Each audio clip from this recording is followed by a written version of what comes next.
Hello friends, welcome to the lecture number 5 of the chemical reaction and equation। हमारे 4 lecture आपके chemical reaction and equation के complete हो चुके हैं और ये 5th लेक्चर है। अब तक हमने लास्ट के 4 लेक्चर के अंदर बेसिकली जो हमारा लास्ट लेक्चर था 4th लेक्चर, उसके अंदर हम लोगों ने आपका डिकम्पोजिशन रिएक्शन को कंप्लीट किया था, बट डिकम्पोजिशन हम लोगों का वो कंप्लीट नहीं हुआ था, जिसके अंदर फोटोलिटिक डिकम्पोजिशन अभी बाकी था हमारा, और इलेक्ट्रोलिसिस तक हमारी कहानी आपकी हो चुकी थी एंड हमारा आपका फोटोलिटिक डिकम्पोजिशन अभी बाकी है। तो आज के लेक्चर में हम लोग फोटोलिटिक डिकम्पोजिशन स्टार्ट करेंगे और उसके बाद आपका displacement reaction and double displacement reaction, उन दोनों रिएक्शंस को कवर अप करेंगे। तो लास्ट लेक्चर का थोड़ा सा मैं आपका रिवाइज करा देता हूं, आप लोगों को रिमाइंड करा देता हूं ताकि कनेक्टिविटी अच्छी रहे। पिछले लेक्चर के अंदर हमने जो थे आपके कितने तरीके के डिकम्पोजिशंस पढ़े थे। हमने पहला डिकम्पोजिशन रिएक्शन का मतलब क्या था। Decomposition means breakdown of something by some factors, like आपका उसके अंदर आपका हीट हो सकती है एक फैक्टर आपका, और या फिर आपका एक फैक्टर हीट हो जाती थी तो हम उसको थर्मल डिकम्पोजिशन कह देते थे। एंड अगर आपका अगर हम उसको लाइट से ब्रेक डाउन कर रहे हैं, मतलब क्या होता था, एक प्रोडक्ट है वो मल्टीपल एक रिएक्टेंट है उसको मल्टीपल प्रोडक्ट्स में ब्रेक डाउन कर रहे थे।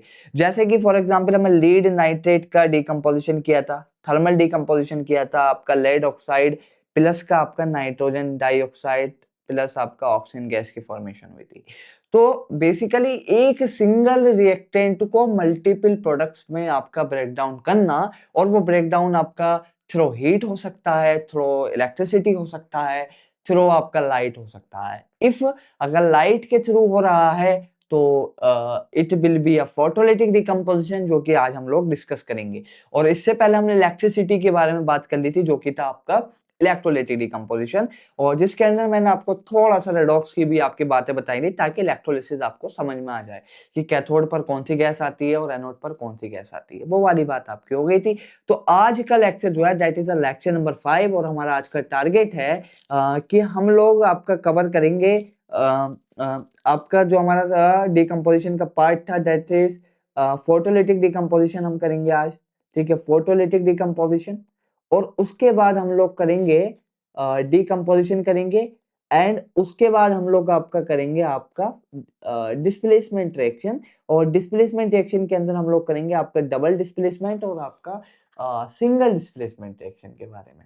तो आपका, और उससे पहले आपका एक क्वेश्चन है that is from the lecture number 2 of the combination reaction का, उस क्वेश्चन को भी हम लोग देख लेते हैं। तो क्वेश्चन क्या कह रहा है, पहले हम क्वेश्चन को पढ़ते हैं। क्वेश्चन में कह रहा है solution of substance x is used for white washing. मतलब एक आपका एक सब्सटेंस था, एक कंपाउंड था जिसका सॉल्यूशन हम बना रहे थे, वो हम यूज कर रहे हैं व्हाइट वॉशिंग में। अच्छा, name the substance x and right it it's formula. उस कंपाउंड का आप नाम बताएं और उसका फॉर्मूला लिखें। तो आपका वो जो कंपाउंड था, मैंने आपको एक बात बताई थी, calcium oxide, it's a quicklime. ठीक है, कैल्शियम ऑक्साइड आपका क्या होता है, क्विकलाइम होता है।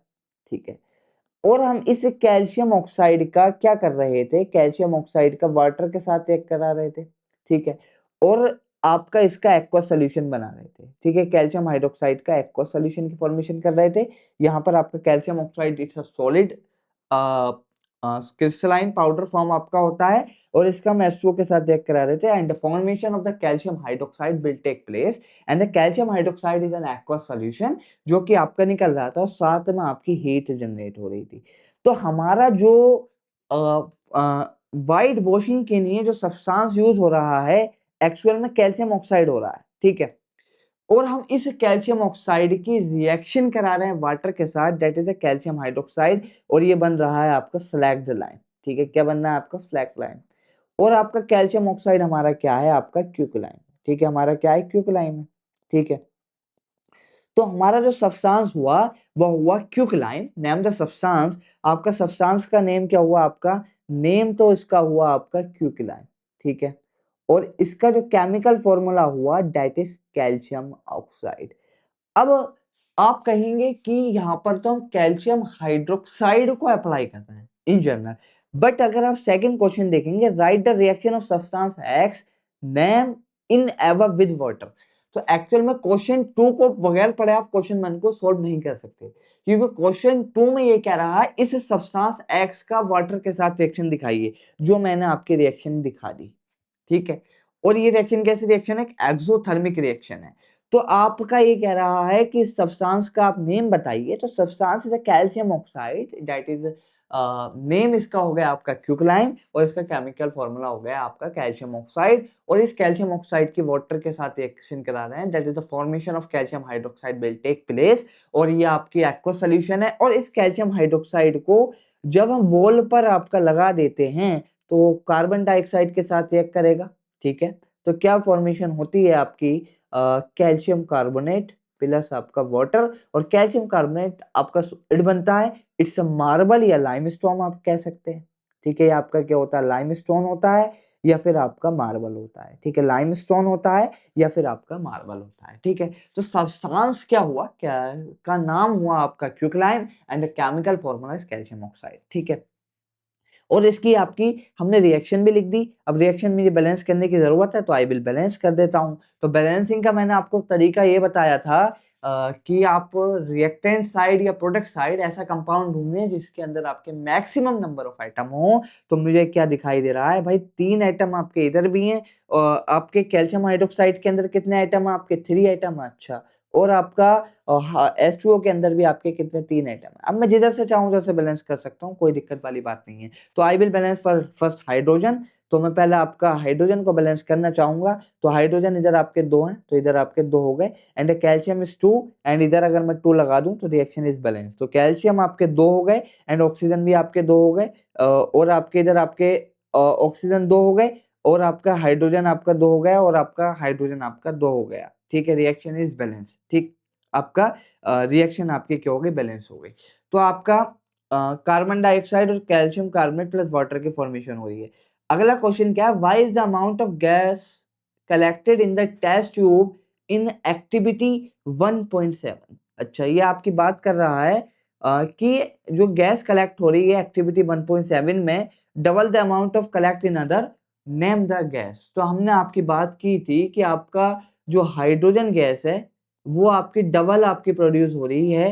आप जब उसका इलेक्ट्रोलिटिक डिकम्पोजिशन कराते हैं, इलेक्ट्रोलिटिक डिकम्पोजिशन कराते हैं वाटर का, ठीक है। इलेक्ट्रोलिटिक डिकम्पोजिशन कराते हैं वाटर का, तो हाइड्रोजन गैस जो है आपकी ट्वाइस द ऑक्सीजन गैस आपकी मिलती है, ठीक है। फॉर एग्जाम्पल अगर 1 लीटर अगर ऑक्सीजन गैस मिल रही है तो आपका 2 लीटर हाइड्रोजन गैस मिलती है। तो ऐसा क्यों होता है? इस चीज को भी समझ आ दीजिए, मैंने लेक्चर में भी आपको पढ़ाया था।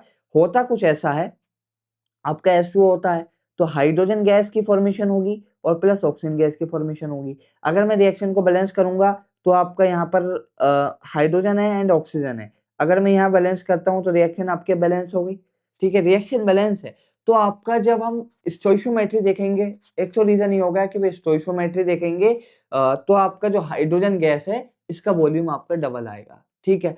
और सेकंड आप कह सकते हैं एवोगैड्रोस लॉ कह सकते हैं, क्योंकि कंटेनर अलग अलग है। आप जो टेस्ट ट्यूब लगा रहे हैं वो आप हाइड्रोजन के लिए टेस्ट ट्यूब अलग लगा रहे हैं, ऑक्सीजन के लिए टेस्ट ट्यूब अलग लग रहा है। तो आपका जो एवोगैड्रोस लॉ कहता है, एवोगैड्रोस लॉ क्या कहता है? एवोगैड्रोस लॉ ये कहता है कि आपका जो वॉल्यूम ऑफ गैस है is directly proportional to the number of moles. तो हाइड्रोजन के मोल्स आपके डबल होंगे एज कंपेयर टू ऑक्सीजन। तो आपका the volume of hydrogen is twice the volume of oxygen. तीसरा इसका जो आपका कंडीशन है, एक तो एवोगैड्रोस लॉ हो गया और एक आपका स्टोइशियोमेट्री हो गया, जो कि आपके स्टोइशियोमेट्री से मैंने आपको समझा दी बात। तीसरा रीजन इसका आप कह सकते हैं लॉ ऑफ डेफिनेट प्रोपोर्शन या कांस्टेंट प्रोपोर्शन। भाई H2O है तो आपका H2O के अंदर जो हाइड्रोजन एंड ऑक्सीजन है, ठीक है, जो आपका H2O है उसके अंदर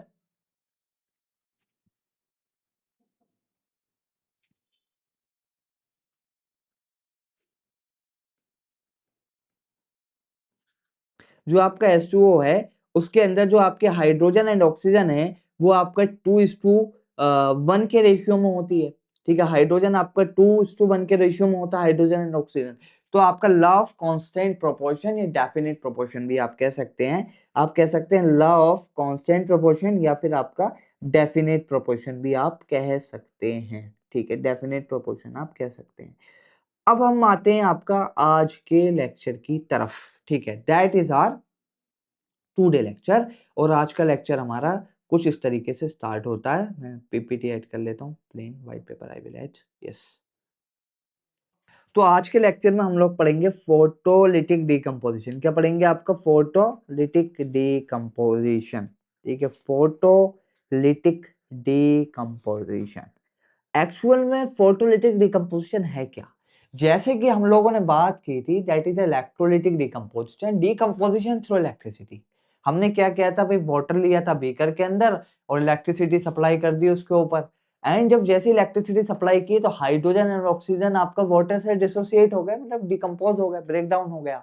इसी तरीके से जो आज का डिकम्पोजिशन है हम लोग उसको डील करेंगे। और एक डिकम्पोजिशन हमने पढ़ा था थर्मल डिकम्पोजिशन। फॉर एग्जांपल हमने लेड नाइट्रेट लिया, उसको हमने हीट कर दिया। फेरस सल्फेट हेप्टाहाइड्राइड लिया तो उसको हीट कर दिया। तो कुछ एक एक्सटर्नल फैक्टर की तरह आपका हीट हो गया, इलेक्ट्रिसिटी हो गया, जो हमें डिकम्पोजिशन में मदद कर रहे थे। इसी तरीके से photolytic decomposition, that's decomposition from an external, from an heat, from an light. और ये लाइट जो हो सकती है, लाइट ये रोशनी, ये लाइट आपकी इन जनरल जो हम अपने सिलेबस के अंदर पढ़ेंगे, आपकी वो सनलाइट के थ्रू डिकम्पोजिशन करेंगे। तो मैं लिख देता हूं आपका डिकम्पोजिशन थ्रू लाइट, ठीक है। आज हम पढ़ेंगे डिकम्पोजिशन थ्रू लाइट, ठीक है। डिकम्पोजिशन थ्रू लाइट, ठीक है। Light it's not electricity. In general हम लोग क्या बोलते हैं? लाइट आ गई, जबकि इलेक्ट्रिसिटी हो गई, लाइट नहीं है। वो थ्रो, ये इलेक्ट्रिसिटी वाला नहीं है, थ्रो लाइट, ठीक है। जो आपकी लाइट होती है, जो प्रकाश होता है, जो हमें देखने में मदद करता है, ठीक है, लाइट, ठीक है, light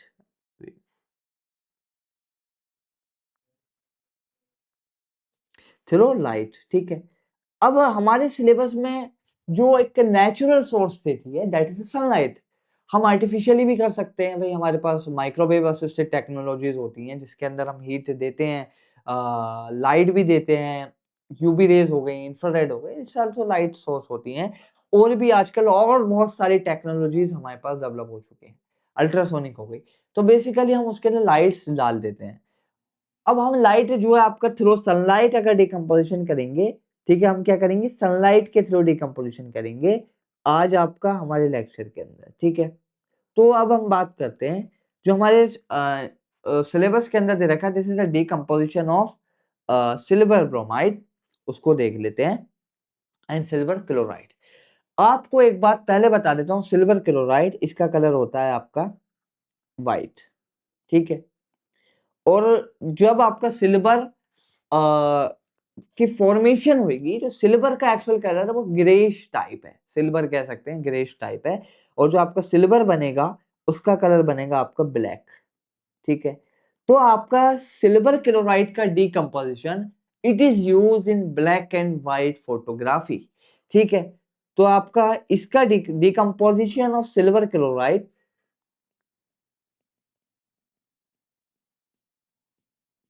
use in black and white photography, ठीक है, use in black and white photography, ठीक है, ब्लैक एंड व्हाइट फोटोग्राफी में आपका यूज होता है। अब मैं बात करता हूं इसका डिकम्पोजिशन किस तरीके से होगा। अगर मैं बात करूं, फॉर एग्जांपल मैंने आपका सिल्वर ब्रोमाइड का कुछ अमाउंट लिया, 1 मोल अगर मैं सिल्वर ब्रोमाइड लिया, ठीक है, इसका डिकम्पोजिशन कर दिया तो फॉर्मेशन ऑफ सिल्वर प्लस आपका ब्रोमीन गैस बनेगी, ठीक है। तो हाफ मोल ब्रोमीन गैस बनेगी एक्चुअल में। जब मैं इस रिएक्शन को जब मैंने इसके ऊपर सनलाइट डाली, ठीक है, क्या डाला मैंने इसके ऊपर? आपकी सनलाइट डाली, ठीक है, डिकम्पोजिशन हुआ तो आपकी मैंने सनलाइट डाली, ठीक है, आपका सनलाइट डाली और आपका सिल्वर ब्रोमाइड के ऊपर सनलाइट डाली। और सिल्वर ब्रोमाइड का कलर होता है आपका व्हाइट और सिल्वर का कलर होता है आपका ग्रेश, ग्रे टाइप का, ठीक है। एंड ब्रोमीन से हमें कुछ अभी लेना देना नहीं है। अगर मैं रिएक्शन बैलेंस करूंगा तो कुछ रिएक्शन आपकी आफ्टर बैलेंसिंग आएगी। तो आपका जो ट्रांजिशन हुआ, that is a colour change transition. आपका silver bromide gets converted into silver plus bromine gas, ये आपकी गैस निकलेगी, ठीक है। तो सिल्वर का जो कलर था, एक्चुअल में सिल्वर का कलर था व्हाइट, तो व्हाइट से आपका कन्वर्जन हुआ ग्रेश की तरफ, तो आपका सिल्वर ब्रोमाइड आपका ग्रेश हो जाएगा। इसी तरीके से सिमिलरली आपका सिल्वर ब्रोमाइड इसी तरीके से आपका होता है सिल्वर क्लोराइड, ठीक है। तो सिल्वर क्लोराइड का भी आपका मैं सॉलिड लिया, ये भी आपका व्हाइट कलर होता है। तो यहाँ पर आपका Ag प्लस आपका Cl2 गैस की फॉर्मेशन होगी, ठीक है। बैलेंस रिएक्शन सेम बैलेंस होगी यहाँ पर भी। ये आपका सिल्वर क्लोराइड आपका होता है व्हाइट कलर का, ठीक है। सिल्वर क्लोराइड होता है आपका व्हाइट कलर का, ठीक है, व्हाइट कलर का। और आपका सिल्वर होता है आपका ग्रेइश कलर का कुछ, या फिर आप कह सकते हैं सिल्वर कलर का। और ये भी आपका AgCl भी आपका ब्लैक एंड व्हाइट फोटोग्राफी में यूज होता है, use in black and white. इसका डिकम्पोजिशन को भी हम ब्लैक एंड व्हाइट फोटोग्राफी में यूज करते हैं, use in black and white photography. इसको भी हम ब्लैक एंड व्हाइट फोटोग्राफी में यूज करते हैं, ठीक है।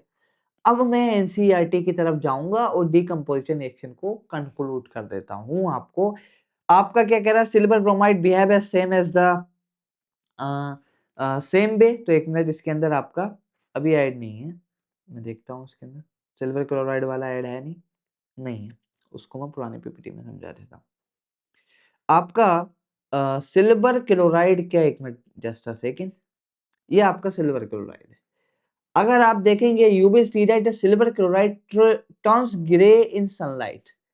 आपका सिल्वर क्लोराइड आपका ग्रेइश हो जाता है सनलाइट के अंदर, जो आपका व्हाइट कलर का होता है। जैसे ही सनलाइट आई तो सिल्वर सॉलिड बना और क्लोरीन गैस की फॉर्मेशन हो गई।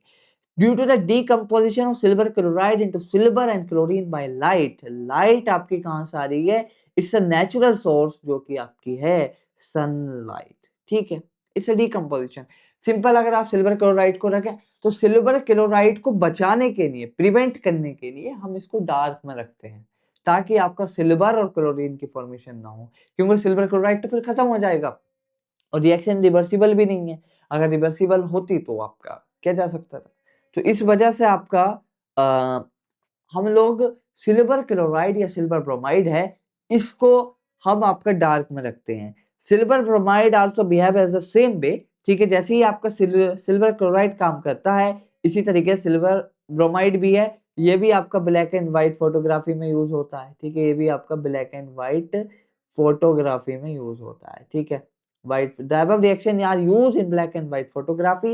White form of energy is causing this decomposition reaction. आपकी sunlight कह सकते हैं, या फिर आप कह सकते हैं लाइट एनर्जी आप कह सकते हैं। कौन सी एनर्जी कर रही है आपका डिकम्पोजिशन इस तरीके का, लाइट एनर्जी इस तरीके का डिकम्पोजिशन कर रही है, ठीक है। We have seen the decomposition reaction, हम लोगों ने decomposition reaction require energy either in the form of heat. जैसे मैंने आपको बताया ना, डिकम्पोजिशन करने के लिए हमें आपकी एनर्जी की जरूरत होती है, ठीक है। यहाँ हमें कुछ एनर्जी देनी है, यहाँ पे आपकी सनलाइट हम एनर्जी की फॉर्म में दे रहे हैं। पिछले लेक्चर के अंदर हमने इलेक्ट्रिसिटी दी थी, इट्स एनर्जी। और हमने आपका हीट आपका दिया था, हीट इज आल्सो एनर्जी। तो कुछ ना कुछ हमें एनर्जी देनी होती है ताकि आपका इनका ब्रेकडाउन हो जाए। तो भाई एनर्जी दे रहा है, कहीं ना कहीं एंडोथर्मिक नेचर की आपकी रिएक्शंस होती हैं, डिकम्पोजिशन रिएक्शंस आपकी कहीं ना कहीं। सारी रिएक्शन आपकी एंडोथर्मिक नहीं होती, एक्सेप्शंस भी पाए जाते हैं। इन जनरल आपकी जो डिकम्पोजिशन रिएक्शन है वो आपकी डिकम्पोजिशन रिएक्शन है आपकी, वो आपकी एंडोथर्मिक नेचर की होती हैं। और आपका reaction in which energy is absorb is known as endothermic reaction. तो आपसे कोई पूछे आपके सिलेबस के लेवल पर, तो आप कह सकते हैं, जैसे कि हमने पढ़ा भाई कॉम्बिनेशन रिएक्शन, तो कॉम्बिनेशन रिएक्शन आपका एंडो भी हो सकता है, ठीक है। कॉम्बिनेशन रिएक्शन आपका एंडोथर्मिक भी हो सकता है, ठीक है। वो तो आपका नेचर ऑफ रिएक्शन पे डिपेंड करेगा, और आपका एक्सोथर्मिक भी हो सकता है। बट जो आपका डीकम्पोजिशन रिएक्शन है, ये आपकी इन जनरल एंडोथर्मिक होती है। इन जनरल आपकी एंडोथर्मिक होती है, सही, एंडोथर्मिक होती है, सही। और इन जनरल, बट अगर आप कुछ एक्सेप्शंस आपको देखने को मिल जाएंगे। अब हमारे पास एक और सवाल है, this is carry out the following activity. आप अपने स्कूल के लैब में, हो सकता है आपके लैब में आपके टीचर्स इस सेक्शन को कराते हों, उम्मीद है। इस सेक्शन के अंदर क्या कह रहा है, बेरियम हाइड्रोक्साइड आपका हमने ले लिया, ठीक है। और साथ में हमने कुछ अमोनियम क्लोराइड लिया, ठीक है। मतलब अगर हमें 2 ग्राम आपका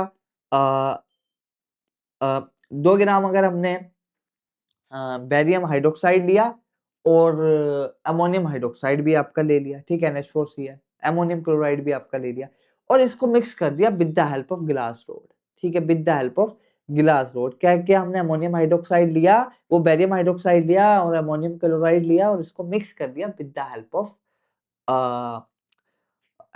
विद द हेल्प ऑफ आपका रोड। तो आपको क्या देखने को मिला, यहाँ पर हमें एक चीज की फॉर्मेशन देखने को मिलेगी, that is formation of barium chloride, ठीक है, BaCl2 एंड आपका अमोनियम हाइड्रोक्साइड NH4OH।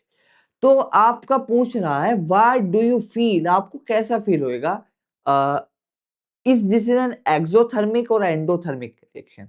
मतलब आप उसका बीकर को अगर आप टच करेंगे तो आप किस तरीके का फील करेंगे कि आपका रिएक्शन आपका एंडोथर्मिक है या आपका रिएक्शन आपका एक्सोथर्मिक है। तो फील की बात कर रहा है, कैसा आप फील करेंगे। तो आपका रिएक्शन तो अब आप इसमें विदाउट किसी इंफॉर्मेशन के नहीं कर सकते, रिएक्शन करी गई तो इस रिएक्शन में देखा गया कि भाई टेम्परेचर आपका डिक्रीज हो रहा है, जो टेम्परेचर आपका रिएक्टेंट के टाइम पर था जब आपका रिएक्टेंट सिर्फ हमने ऐड किए थे। जो आपका रिएक्टेंट का टेम्परेचर था वो ज्यादा था as compare to the temperature of the product, तो हम कह सकते हैं रिएक्शन इज एन एंडोथर्मिक है, रिएक्शन आपकी एंडोथर्मिक है, ठीक है, क्योंकि यहाँ पर आपका जो टेम्परेचर था वो आपका डिक्रीज होता हुआ आपको नजर आएगा, टेम्परेचर आपका डिक्रीज आएगा। आप क्या करेंगे, बेरियम हाइड्रोक्साइड लेंगे, अमोनियम क्लोराइड लेंगे, अच्छे से मिक्स करेंगे। पहले आप मिक्स करने से पहले आप उसका टेम्परेचर चेक करें, रिएक्टेंट जो आपका है, फिर अगर आप देखेंगे रिएक्शन हो चुकी होगी तो आपका टेम्परेचर जो है थर्मामीटर आपका रीडिंग आपका कम दिखाएगा, क्योंकि रिएक्शन आपकी एंडोथर्मिक है और आपकी रिएक्शन को करने के लिए भी हमें हीट देनी पड़ेगी, ठीक है, रिएक्शन को करने के लिए भी हमें हीट देनी पड़ेगी।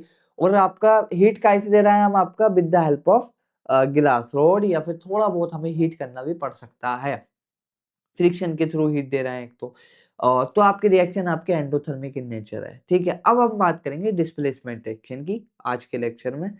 डिस्प्लेसमेंट रिएक्शन के बारे में बात करते हैं। आपका डिस्प्लेसमेंट रिएक्शन क्या होती है, आपका डिस्प्लेसमेंट, जैसा कि नाम डिस्प्लेसमेंट, किसी को हटा देना अपने रास्ते से, इससे डिस्प्लेसमेंट रिएक्शन। फॉर एग्जांपल एक बंदा था, वो आप फॉर एग्जांपल कोई कॉम्पिटिटिव एग्जाम में बैठे, एक बंदा और था और एक आप थे, ठीक है। अब हुआ क्या कि उस स्टूडेंट के मार्क्स आपसे ज्यादा थे तो उसने आपको डिस्प्लेस कर दिया, ठीक है। फॉर एग्जाम्पल आप सीट पर बैठ गए, आपको एडमिशन भी मिल गया, बट वो बच्चा आया कि भाई अब मेरे मार्क्स ज्यादा हैं, तो उसने आपको जिस सीट आपको मिली थी, फॉर एग्जाम्पल आप सीट पर बैठे थे, उस सीट से आपको डिस्प्लेस कर दिया, क्योंकि वो आपसे ज्यादा रिएक्टिव था, आपसे ज्यादा ताकतवर था इन सेंस ऑफ नंबर। इसी तरीके से केमिकल स्पीशीज होती हैं, जो आपके एलिमेंट ज्यादा रिएक्टिव होता है वो लेस रिएक्टिव एलिमेंट को डिस्प्लेस कर देता है फ्रॉम अ कंपाउंड, जिस कंपाउंड में आपका वो प्रेजेंट है, और उसका जो आपका आयन की फॉर्मेशन होगी, उस आयन के साथ अपने आप को कंबाइन कर लेता है, ठीक है। फॉर एग्जाम्पल डिस्प्लेसमेंट रिएक्शन आप कह सकते हैं displacement of an element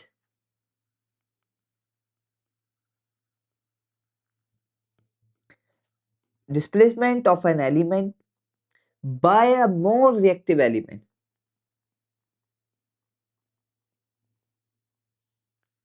from the compound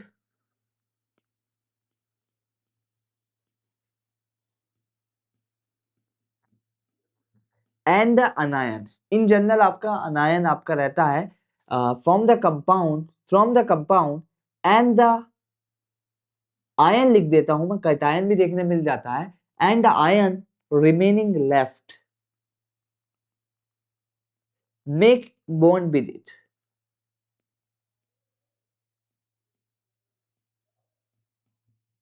ठीक।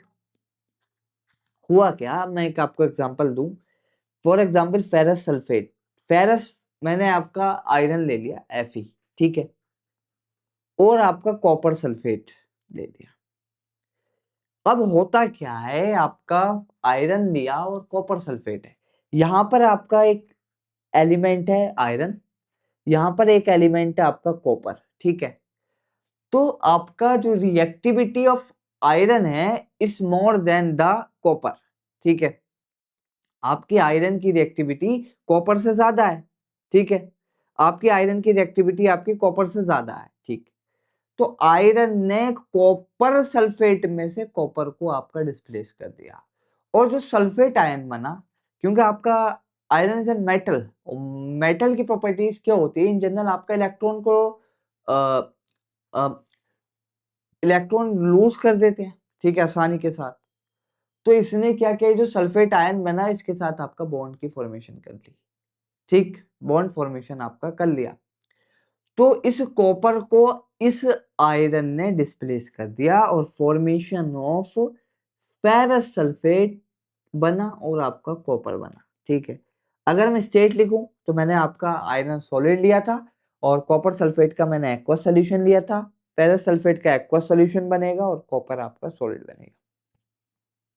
ये आपकी रिएक्शन देखने को मिलेगी। अब हुआ क्या, कॉपर सल्फेट, हमें ये कैसे पता चलेगा कॉपर आपका डिस्प्लेस हुआ या नहीं हुआ, ठीक है। इस चीज का पता कैसे चला, एक तो हम केमिकल टेस्ट कर सकते हैं कि भाई फेरस आयन है या नहीं है, वो तो आपका कैटायन टेस्ट हो गया। और एक तरीका आपका ये है कि आप जो आपका हमारे पास जो एक्वा सोल्यूशन मिला उसका आप टेस्ट कर सकते हैं। दूसरा तरीका आपका ये है कि कॉपर सल्फेट का जो कलर होता है वो आपका ब्लू होता है, ठीक है, ठीक है, ब्लू कलर होता है, ठीक है। कैसा कलर होता है आपका, ब्लू कलर होता है कॉपर सल्फेट का, कैसा कलर होता है आपका, आपका ब्लू कलर होता है, सही। तो हुआ क्या भाई, कॉपर सल्फेट, खाली कॉपर सल्फेट था तो बहुत ज्यादा ब्लू था वो, जो उसका नॉर्मल कलर होगा, ठीक है। जैसे ही मैंने इसके अंदर आयरन मेटल डाला, क्योंकि आयरन में अब कॉपर कॉपर सल्फेट नहीं बचा, बन गया फेरस सल्फेट बन गया, तो फेरस सल्फेट का कलर अलग होगा। तो आपका जो फेरस सल्फेट का कलर आएगा, तो कॉपर का जो कॉपर सल्फेट था इसका कलर जो है आपका फेड हो जाएगा, ठीक है, कलर आपका फेड हो जाएगा, ठीक है, कलर आपका फेड हो गया, क्योंकि आपका फेरस सल्फेट की फॉर्मेशन आपकी हो गई, फेरस सल्फेट की फॉर्मेशन हो गई, इसका कलर जो होगा आपका थोड़ा मिट्टी सा इस तरीके का कलर होएगा, ऑरेंज रेडिश टाइप आपका कलर होएगा, ठीक है, फेरस सल्फेट का। और फेरस सल्फेट हेप्टाहाइड्राइड का कलर बताएं आप लोग, मैंने आपको पिछले लेक्चर में बताया था। फेरस सल्फेट हेप्टाहाइड्राइड का कलर कमेंट सेक्शन में जरूर बताएं कि फेरस सल्फेट हेप्टाहाइड्राइड का कलर क्या है, और मैं इसको होमवर्क स्लाइड में भी आपका ऐड करूंगा। तो फेरस सल्फेट हेप्टाहाइड्राइड का कलर मैंने बताया था आपको, आप बताएं क्या कलर होता था। और आफ्टर जब आपका फेरिक ऑक्साइड बनता था Fe2O3, हम थर्मल डिकम्पोजिशन करते थे तो उसका कलर क्या होता था, ये भी बताएं आप। तो आपका क्या हुआ, कॉपर सल्फेट का कलर फेड हो गया। तो इस चीज से हमें ये पता चला कि भाई आपका आयरन ने डिस्प्लेस कर दिया आपका कॉपर को, ठीक, आयरन ने आपका डिस्प्लेस कर दिया आपका कॉपर को, ठीक है, आयरन ने आपका क्या डिस्प्लेस कर दिया, कॉपर को। अब इसमें एनसीईआरटी ने देखो कैसे समझाया, मैं एनसीईआरटी के तरीके से भी आपको समझाता हूँ, अच्छा तरीका है, बहुत जबरदस्त। कैसे समझाया, आपने एक बीकर है, ठीक है, और आपने उसके अंदर कॉपर सल्फेट लिया, ठीक, इस बीकर को मैं नेम दे देता हूँ ए, और कॉपर सल्फेट, ठीक है। कॉपर सल्फेट का कलर आपका क्या होगा, ब्लू कलर होएगा, ठीक है। और इस बीकर को मैंने एक तरफ रख दिया, इसको मुझे कोई छेड़छाड़ नहीं करनी है, इसको मैंने आपका टेस्ट ट्यूब लिया, टेस्ट ट्यूब के अंदर आपका कॉपर सल्फेट लिया और कॉपर सल्फेट को मैंने आपका एक तरफ रख दिया। एक और आपका टेस्ट ट्यूब लिया, उस टेस्ट ट्यूब के अंदर भी मैंने आपका आपका कॉपर सल्फेट लिया, इसका कलर भी आपका इनिशियली आपका ब्लू होगा, ठीक है।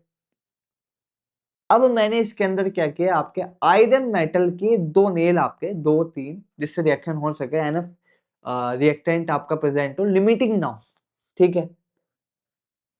मैंने क्या किया, आपका इसके अंदर मैंने Fe डाल दिया, ठीक है, Fe के टू नेल्स डाल दिए, जो आपके दो नेल्स होते हैं, जो कीलें होती हैं, वो मैंने इसके अंदर आपकी डाल दी। और आपका देखने को क्या मिला, आपका कॉपर सल्फेट का कलर आपका फेड हो गया। अब कैसा कलर हो गया इसका, आपका फेड हो जाएगा, कॉपर सल्फेट का आपका कलर आपका फेड हो जाएगा as compare to colour of copper sulphate आपका फेड हो गया क्योंकि आपका फेरस सल्फेट की फॉर्मेशन हो गई। ठीक है, फेरस सल्फेट फॉर्मेशन हो गई।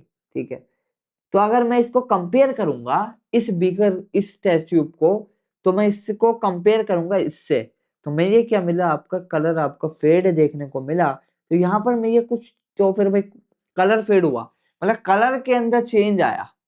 अब कलर के अंदर चेंज आया क्योंकि भाई फेरस सल्फेट की फॉर्मेशन हुई है। ठीक है, क्योंकि फेरस सल्फेट की फॉर्मेशन हुई है तो कलर के अंदर आपका चेंज आ गया क्योंकि फेरस सल्फेट की फॉर्मेशन हुई है। अब colour change it is the characteristic of reaction. भाई कुछ ना कुछ रिएक्शन हुई है, मैंने आपको पहले लेक्चर में बताया था, प्रिसिपिटेट फॉर्मेशन होना, गैस का निकलना और कलर चेंज होना, टेम्परेचर का चेंज होना, ये कहीं ना कहीं आपका रिएक्शन होने की अलामत हैं। तो क्या आपका रिएक्शन हो रही है या नहीं हो रही है। तो आपका फेरस सल्फेट की फॉर्मेशन हुई, इसकी वजह से कलर फेड हो गया। यहाँ पर आपका Fe डिस्प्लेस कॉपर, और ये जो रिएक्शन थी it's a single displacement reaction. यहाँ सिंगल एलिमेंट ने, और एलिमेंट जो था अपनी एलिमेंटल स्टेट में था, कंबाइनिंग स्टेट में एलिमेंट प्रेजेंट नहीं था, पहली बात। और उसने एक कंबाइंड एलिमेंट को डिस्प्लेस कर दिया on the basis of reactivity. It's a single displacement reaction. और हमने किस चीज की बात की, आपकी सिंगल डिस्प्लेसमेंट रिएक्शन की बात की। किसकी बात की, आपकी सिंगल डिस्प्लेसमेंट रिएक्शन। ठीक है, आपकी काय की बात की, सिंगल डिस्प्लेसमेंट रिएक्शन की बात की। एनसीईआरटी देख लेते हैं।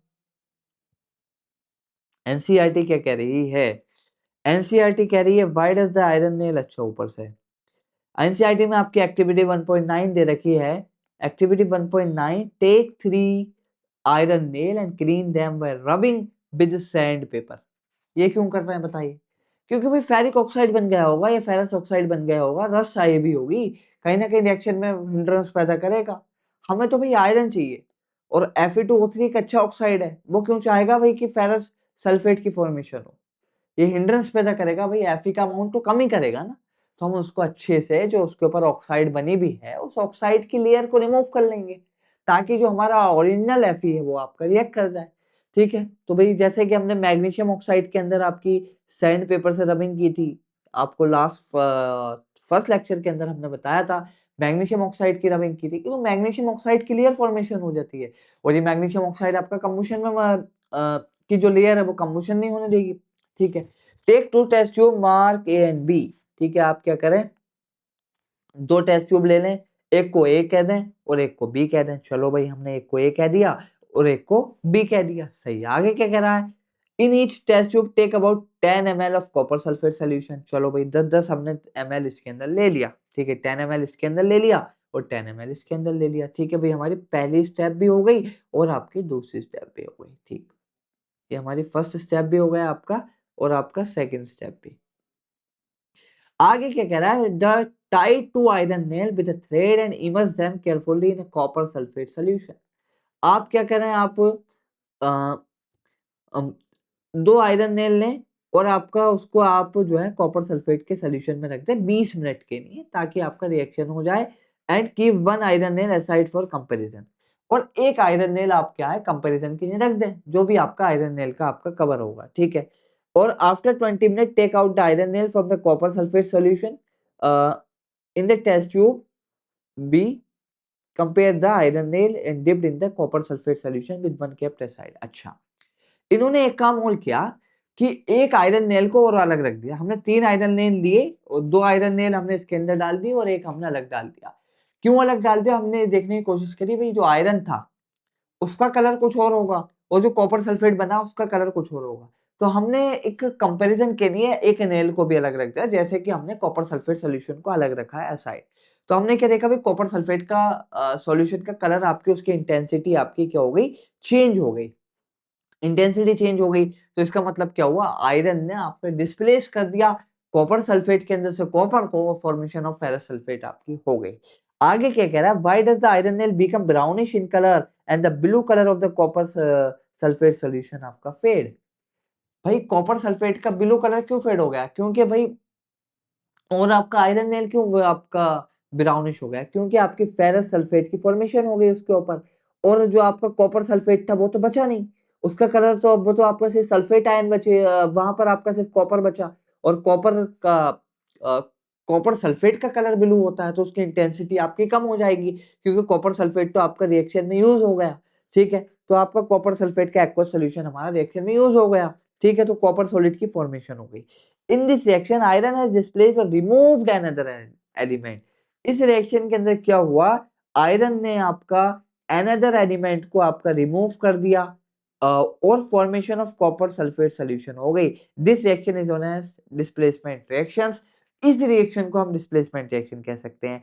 और यहाँ पर 2-3 आपके डिस्प्लेसमेंट रिएक्शन और दे रखी हैं, और आप मुझे इस रिएक्शन का कलर चेंज बताएं, इस रिएक्शन में कि आपका क्या कलर चेंज हुआ है लास्ट वाली रिएक्शन में। इसका कलर चेंज अगर आप कमेंट बॉक्स में बताएंगे, इस रिएक्शन का आप कलर बॉक्स बताएं कि भाई लेड सल्फर कॉपर क्लोराइड का कलर क्या होएगा, और आपका जो आपका लेड क्लोराइड की फॉर्मेशन के बाद किस तरीके का कलर का आपका चेंज आया। अब बात कर लेते हैं डबल डिस्प्लेसमेंट रिएक्शन की। डबल डिस्प्लेसमेंट रिएक्शन, इसके अंदर आपका कोई भी जो आपका जैसे कि आपका यहाँ पर हमारा फ्री स्टेट में जैसे आइटम मिलता है, एलिमेंट मिलता है, मेटल मिलता है, ऐसा नहीं होगा। यहाँ पर आपका एलिमेंट जो है कंपाउंड में मिलेगा। फॉर एग्जांपल जैसे कि आपका डबल डिस्प्लेसमेंट रिएक्शन में आपका दे रखा है, मैं समझा दूं आपका, मैं इसको इन जनरल रिप्रेजेंटेशन से समझाता हूं कि आपका ए बी प्लस आपका सी डी था। ठीक है, ठीक इस तरीके की रिएक्शन थी। अब इसमें क्या हुआ, ए ने डिस्प्लेस कर दिया डी को, तो क्या फॉर्मेशन हुई आपका एडी। ठीक है, और आपका प्लस आपका बीसी, ए डिस्प्लेस सी, और फॉर्मेशन ऑफ बीसी, मतलब आपका ए आया, ए ने आपको सी को डिस्प्लेस कर दिया। ठीक है, ए आया और आपका सी को आपका डिस्प्लेस कर दिया, सी आपका डिस्प्लेस हो गया बाय ए। ठीक है, और इसका जो ए था उसने डी के साथ आपका कंबाइन हो गया, और ए कंबाइन विद डी। ठीक है, ए कंबाइन विद डी, और जो आपका बी और सी बचा, उन दोनों ने आपस में अपना बॉन्ड की फॉर्मेशन कर ली। हुआ क्या है, ए ने आपका सी को डिस्प्लेस कर दिया, और जो सी को डिस्प्लेस करने के बाद डी बचा, उससे आपका ए कंबाइन हो गया, और आपका बी और सी आपस में आपका एक दूसरे से कंबाइन हो गया। फॉर एग्जांपल जैसे कि आपका एनसीईआरटी के अंदर एक रिएक्शन दे रखी है, सोडियम सल्फेट प्लस आपका बेरियम क्लोराइड की रिएक्शन दे रखी है। इसका एक्वा सोल्यूशन लिया और इसका एक्वा सोल्यूशन लिया, फॉर्मेशन ऑफ बेरियम सल्फेट हुआ, that is a white PPT, precipitate बनेगा, और प्लस आपका सोडियम क्लोराइड की फॉर्मेशन होगी। ठीक है, NaCl की फॉर्मेशन होगी, इट्स अ एक्वस फॉर्म आपके NaCl की बनेगी। तो बेरियम सल्फेट का जो व्हाइट पीपीटी बना, अब कैसे बना, अगर मैं इसे ए लिख दूं, सोडियम को सल्फेट को बी लिख दूं, इसको सी लिख दूं, उसको डी लिख दूं। ठीक है, एक मिनट में अभी इसको इस फॉर्म में लिख देता हूं। अगर मैं मानूं कि आपका ये ए है एंड ये बी है, ये सी है, ये डी है, तो यहां पर आपका ए ने क्या किया, ए ने, अब आपका ये हम बेरियम क्लोराइड पहले भी लिख सकते थे, बट जनरल रिप्रेजेंटेशन में क्या करते हैं, जो आपका मोर रिएक्टिव एलिमेंट होता है उस कंपाउंड को ही हम पहले लिखते हैं। तो आपका ए ने क्या किया, आपको सी को डिस्प्लेस कर दिया, और ए और डी ने आपका बॉन्ड बना दिया, that is the formation of sodium chloride. ठीक है, और आपका ये आपका एडी बन गया, और इस सोडियम ने आपका बेरियम को डिस्प्लेस कर दिया, और आपका सल्फेट, और आपका हमारे पास क्या बचा, बीसी बचा, और इस सल्फेट ने और इस बेरियम ने ये आपस में कंबाइन हो गए, फॉर्मेशन ऑफ सीबी या बीसी आपकी बात बराबर है। क्योंकि हम कटायन पहले लिखते हैं, तो बेरियम सल्फेट की फॉर्मेशन आपकी हो गई इस तरीके से, तो आपका बेरियम सल्फेट की फॉर्मेशन आपकी हो गई। हुआ क्या कि आपका सोडियम ने आपका डिस्प्लेस कर दिया, डिस्प्लेस बेरियम, क्योंकि आपका सोडियम बहुत ज्यादा रिएक्टिव है, sodium is more reactive than barium, more reactive than barium, sodium आपका ज्यादा रिएक्टिव हो गया बेरियम से, और आपका बेरियम सल्फेट का व्हाइट कलर का पीपीटी बना। किस कलर का पीपीटी बना, आपका व्हाइट कलर का प्रेसिपिटेट फॉर्मेशन आपकी हुई और सोडियम क्लोराइड का एक्वस सॉल्यूशन की फॉर्मेशन आपकी हो गई। अब हम इस एक्टिविटी को आपका देखते हैं। एक्टिविटी के अंदर क्या कह रहा है, take about 3 ml of sodium sulphate solution in a test tube. ठीक है, आप क्या करें, 3 ml सोडियम सल्फेट का सोल्यूशन लें, जैसे कि हमने सोडियम सल्फेट का एक्वा सोल्यूशन लिया, इसको हमने आपका वाटर के अंदर, वाटर एज अ सॉल्वेंट हमने सोल्यूशन आपका बनाया है। ठीक है, and in another test tube about 3 ml of barium chloride. अब यहाँ पर आपका हमने 3 ml बेरियम क्लोराइड ले लिया, mix the two solution and what do you observe. आपका क्या ऑब्जर्वेशन है, हमारा ऑब्जर्वेशन है कि भाई व्हाइट कलर का प्रिसिपिटेट फॉर्मेशन हुआ। तो ये रिएक्शन आपकी प्रिसिपिटेट रिएक्शन भी हो गई, क्योंकि आपका प्रिसिपिटेट फॉर्मेशन हो गया। तो इस रिएक्शन को हम कह सकते हैं, इस रिएक्शन को जो आपकी सोडियम सल्फेट वाली है, ये आपकी प्रिसिपिटेट रिएक्शन भी है, पीपीटी रिएक्शन भी लिख सकता हूँ, प्रिसिपिटेट फॉर्मेशन रिएक्शन भी कह सकते हैं कि आपकी रिएक्शन प्रिसिपिटेट फॉर्मेशन भी हो रहा है। इसके अंदर क्या हो रहा है, आपका प्रिसिपिटेट फॉर्मेशन भी हो रहा है, और जो आपका इनसोल्यूबल, ये आपका सोल्यूबल नहीं होगा। ठीक है, बेरियम सल्फेट का पीपीटी बनेगा, पीपीटी की फॉर्मेशन हो गई। Any reaction that produce precipitate is called as precipitate reaction. अगर किसी भी रिएक्शन के अंदर प्रिसिपिटेट की फॉर्मेशन होती है, उस रिएक्शन को हम प्रिसिपिटेट रिएक्शन कह देते हैं। ये आपका ये प्रिसिपिटेट आपका डिपॉजिट हो गया नीचे की तरफ। ठीक है, ये आपका पीपीटी है, डिपॉजिटेड एट बॉटम। ठीक है, बॉटम पे आपका क्या डिपॉजिट हुआ, आपका बेरियम सल्फेट। कैसा पीपीटी होगा, व्हाइट कलर का आपका पीपीटी होगा। कैसा पीपीटी होगा, व्हाइट कलर का। ठीक है, व्हाइट कलर का। अब मैं आपको एक कंफ्यूजिंग बात बताता हूं, all precipitate reaction are not displacement reaction. एक डिस्प्लेसमेंट रिएक्शन आपका प्रिसिपिटेट रिएक्शन हो सकती है, बट हर प्रिसिपिटेट रिएक्शन, हर double displacement reaction precipitate reaction नहीं हो सकती। तो मैं स्टेटमेंट आपका लिख सकता हूं, ऑल प्रेसिपिटेट रिएक्शन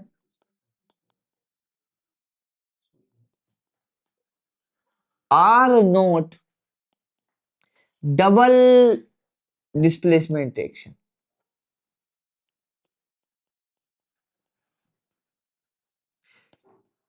और ये वाली बात भी सही है कि सारी double displacement reaction precipitate reaction नहीं होंगी। मतलब हर प्रेसिपिटेट रिएक्शन आपकी डबल डिस्प्लेसमेंट तो जरूरी थोड़ी है, प्रेसिपिटेट तो बहुत सारे रिएक्शन में बनेगा। और ये भी कह सकता हूं कि all double displacement reaction are not precipitate reaction are not precipitate reaction। तो कहने का मकसद ये है, एक प्रेसिपिटेट रिएक्शन हो सकता है कि वो डबल डिस्प्लेसमेंट रिएक्शन हो या ना भी हो, और ये भी हो सकता है कि एक double displacement reaction precipitate reaction हो या ना भी हो। मतलब आपका प्रेसिपिटेट पीटेट रिएक्शन आपकी डबल डिस्प्लेसमेंट हो भी सकती है। ठीक है, दोनों बातें हैं। और एक डबल डिस्प्लेसमेंट प्रेसिपिटेट रिएक्शन हो भी सकती है, ना भी, दोनों ही बातें हैं। ठीक है, इसके अंदर भी दोनों बातें हैं और इसके अंदर भी आपके दोनों बातें हैं। और आप जब नोट्स पढ़ें तो प्लीज लेक्चर को थोड़ा रेफर करें, विदाउट लेक्चर आप नोट्स नहीं पढ़ पाएंगे, क्योंकि ये नोट्स जो है लेक्चर के बेसिस पर है, क्योंकि एनसीईआरटी इन डिटेल डिफाइन हो रही है। अब हमारे पास क्या है, what causes this, the white. अब उसके आगे का हिस्सा क्या है, उस हिस्से को देख लेते हैं।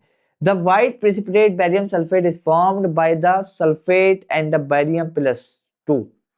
The other product formed is a sodium chloride remains in the solution। ठीक है, आपका solution के अंदर है, भाई सोडियम क्लोराइड का एक्वा solution बन रहा है, बिल्कुल बन रहा है, वो तो solution के अंदर है। Such reaction in which there is an exchange of ion between the reactant and are called displacement reaction। मतलब आपका कंक्लूजन में ये बात कह रहा है कि ऐसी रिएक्शन जिनके अंदर आयंस का एक्सचेंज हो। भाई जो ए के पास बी अनायन था, वो आपका क्या हुआ, सी कटायन के पास चला गया। ठीक है, सी कटायन के पास चला गया and the formation of BC हुआ। ठीक है, बीसी हुआ। जो आपका ए का अनायन था, वो आपका डी का जो आपका जो उसके साथ कटायन आपका पार्टिसिपेट कर रहा था, उसके साथ उससे उसका जो कटायन था आपका बी जो अनायन उसके साथ आ गया। तो आपका सिंपल क्या है, आपका एक्सचेंज ऑफ आयन है। अब हमारे पास आपकी एक एक्टिविटी है और इस एक्टिविटी को मैंने आपको फर्स्ट लेक्चर के अंदर भी बताया था जब हम बात कर रहे थे कैरेक्टरिस्टिक ऑफ रिएक्शन, जिसके अंदर कलर चेंज की हम बात कर रहे थे। तो इस एक्टिविटी का क्या है मैं आपको समझाता हूँ, और मैंने इसके ऊपर मैंने आपको क्वेश्चन भी बताया था। आपका मैंने वहां एक बात बताई थी कि आपका लेड नाइट्रेट का एक्वस सोल्यूशन प्लस आपका पोटेशियम आयोडाइड का एक्वस सोल्यूशन अगर रिएक्ट कर रहा है तो आपका फॉर्मेशन ऑफ PbI2 प्लस आपका पोटेशियम नाइट्रेट होता था। तो यहाँ पर भी आपका एक्चुअल में डिस्प्लेसमेंट ही हो रहा है। यहाँ पर आपका क्या है, पोटेशियम जो है आपका बहुत ज्यादा रिएक्टिव एलिमेंट है आपका, तो उसके अंदर क्या हुआ, आपका पोटेशियम ने डिस्प्लेस कर दिया आपका काइकोलेट को फ्रॉम द लेड नाइट्रेट से। ठीक है, पोटेशियम ने आपका डिस्प्लेस कर दिया आपका। अब यहाँ पर आपका एक्वस सोल्यूशन था, एक्वस सोल्यूशन था, ये सोल्यूशन आपके व्हाइट इन कलर थे। मैंने आप और जो आपका लेड आयोडाइड था वो आपका सॉलिड था, और पोटेशियम नाइट्रेट का एक्वस सॉल्यूशन था, और पोटेशियम नाइट्रेट का आपका एक्वस सॉल्यूशन था। तो वहां पर मैंने एक चीज बताई थी, आपका व्हाइट कलर से येलो कलर का आपकी फॉर्मेशन हो रही थी, येलो कलर पीपीटी फॉर्म्ड हो रहा था। ठीक है, येलो कलर का आपका पीपीटी फॉर्म्ड हो रहा था, येलो कलर पीपीटी फॉर्म्ड हो रहा था आपका व्हाइट कलर से। तो कलर चेंज हो रहा था आपका, जो लेड आयोडाइड है इट्स येलो कलर पीपीटी। ठीक है, what was the color of the precipitate form? That is the yellow color. Can you name the compound precipitated? Yes, lead iodide हम बता सकते हैं बिल्कुल कि आपका lead iodide आपका हुआ और येलो कलर का precipitate की फॉर्मेशन हुई। Write the balance chemical equation for this reaction. तो आप इस इक्वेशन को बैलेंस करें, जैसे कि मैंने तरीका बताया था, आप कंपाउंड को फाइंड आउट करें और जिस साइड आपका मैक्सिमम नंबर ऑफ आइटम हो जिस कंपाउंड के अंदर उसको चुने, और उसमें भी उसको चुने जिसके आपके मैक्सिमम आइटम हो जिस एलिमेंट के। Is this also double displacement reaction? Yes, ये भी आपका डबल डिस्प्लेसमेंट रिएक्शन है। तो हम लोगों का आपका जो टाइप्स ऑफ केमिकल रिएक्शन है, कॉम्बिनेशन रिएक्शन पूरा हो गया, आपका डीकंपोजिशन रिएक्शन पूरा हो गया। इन डिस्प्लेसमेंट के अंदर single displacement and double displacement reaction हुआ। नेक्स्ट सेक्शन में उम्मीद है कि हम लोग आपका रेडॉक्स रिएक्शन को कवर कर लेंगे, और अ, और हम इसके बाद जो हमने इन टेक्स्ट का क्वेश्चन, जैसे फॉर एग्जांपल मैंने लिख दिया कि भाई इस इक्वेशन को बैलेंस करें, तो we will deal in the final one video कि हम जो वीडियो आएगी उसके अंदर हम सब सारे क्वेश्चन सॉल्व करेंगे। इवन इन टेक्स्ट के क्वेश्चन, बैक एक्सरसाइज हो गए, एनसीईआरटी एग्जाम्पलर की सीरीज हमारी चल ही रही है, और जेएमआई के हम जल्द ही 10 ईयर्स PYQ भी लाने वाले हैं, और AMU के भी साथ ही में।